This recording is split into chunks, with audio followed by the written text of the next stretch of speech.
Hi there!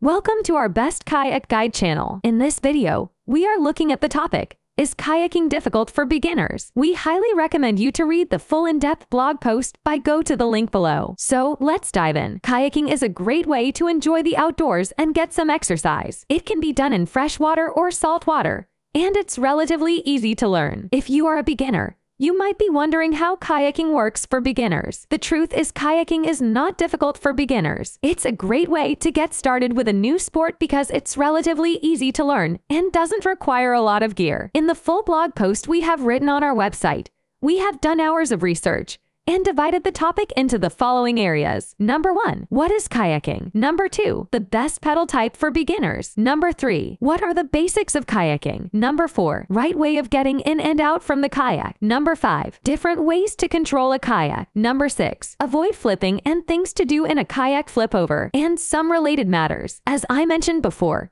we go into much more detail in our blog post about the above topic. Inside that article, we dive into each of the areas above, covering many more questions around them. Just click the link below, and you can read all about the research we have done on this topic. See you inside the blog post, and let us know if you have any more questions in the comments below. Have a great day, and thank you for checking out bestkayakguide.com.